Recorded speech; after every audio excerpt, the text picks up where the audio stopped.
Avant de passer à Oseo, donc Monsieur le Préfet est là, donc on va en profiter puisque le représentant de l'État et du gouvernement est ici. Donc le pacte national pour la croissance étant mis en place, qu'est-ce que apportera le CICE aux entreprises?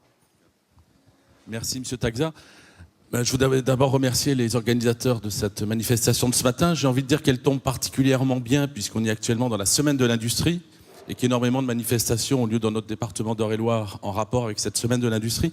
Et pourquoi j'en parle? Parce que le CICE ou le CICE, comme l'appellent les fiscalistes, il découle directement du rapport gallois, du célèbre rapport gallois de l'automne dernier sur la compétitivité de l'industrie française. Donc le point de départ du CICE, c'était l'analyse faite par Louis Gallois sur la situation de l'industrie française et la question évidemment du coût du travail.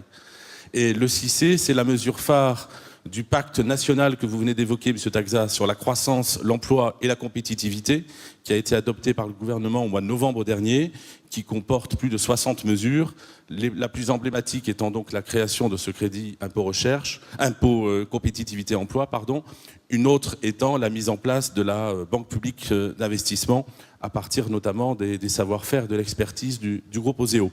Je reviens une seconde sur le CICE. Monsieur Bunouf a parfaitement présenté les grandes lignes du dispositif. J'insiste sur une ou deux choses. Donc 5 milliards d'euros l'an dernier pour le crédit d'impôt recherche. Cette année, le crédit impôt compétitivité emploi, dès cette année, c'est 20 milliards d'euros. Et à partir de l'an prochain, ce sera 30 milliards d'euros par an.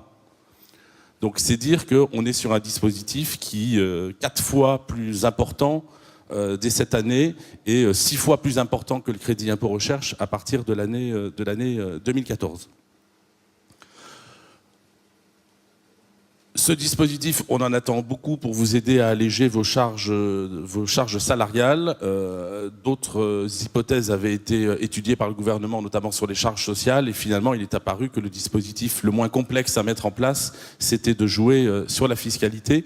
Et de manière à passer tout de suite le témoin à M. Champon d'Oseo, ce qui est très important pour vous, c'est que ce crédit d'impôt compétitivité emploi, il peut être mobilisé dès cette année par des systèmes de préfinancement qui vont vous être présentés, puisqu'on sait bien que les difficultés des entreprises, c'est en ce moment, on ne peut pas forcément attendre 2014, d'où le souci des pouvoirs publics de mettre en place dès cette année des outils vous permettant de préfinancer ce crédit d'impôt.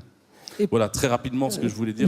Juste une deuxième question, Monsieur le Préfet, c'est les gens, outre ce système-là, est-ce que le gouvernement a prévu des dispositifs ponctuels ou ciblés au travers de plans sectoriels pour certains secteurs particuliers, en plus de ce dispositif? Alors, effectivement, puisqu'on est dans la semaine de l'industrie, on peut rappeler que par ailleurs, le ministère du redressement productif a mis en place depuis le mois de juillet dernier un grand nombre de plans sectoriels, filière industrielle par filière industrielle. Il y a eu un plan automobile au mois de juillet dernier, il y a eu au mois de janvier dernier un plan dédié au secteur textile. Il y a eu un plan au mois de février sur la filière nucléaire civile. Et donc très régulièrement, en fonction de l'analyse qui est faite avec les socioprofessionnels de ces secteurs et les syndicats professionnels, des plans sectoriels sont adoptés pour apporter les réponses les plus adaptées aux problématiques que peuvent rencontrer chacun de ces secteurs, effectivement.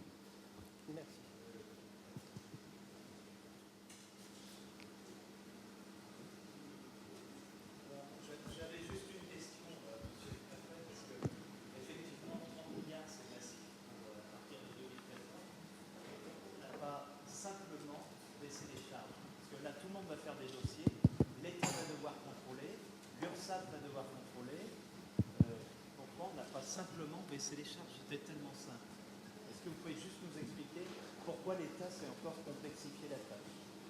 Écoutez, l'État a mis en place ce dispositif parce qu'au même moment, il poursuit deux objectifs. Il y a à la fois les deux objectifs prioritaires de la politique de l'État actuellement. C'est la réduction des déficits publics.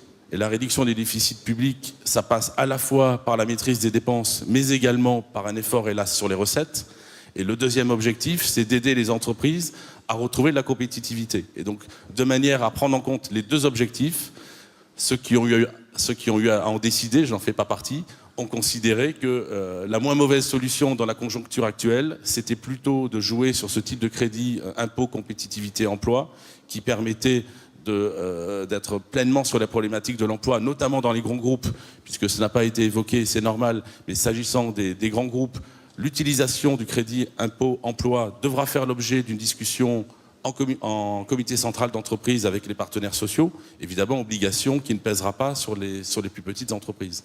Mais donc, lorsqu'il a fallu faire des choix, c'est ce choix qui a été fait. Je le disais, d'autres auraient pu être faits, mais en tout cas, c'est celui-ci qui a été fait. Mais croyez-moi, 20 milliards, c'est pour le magistrat de la Cour des comptes que je suis par ailleurs, 20 milliards d'euros, c'est extrêmement conséquent. Et l'an prochain, 30 milliards, ça le sera évidemment encore plus. Merci, monsieur le préfet. Merci beaucoup.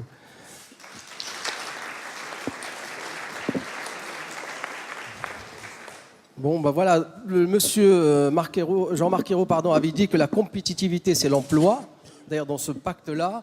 Et Oseo, donc...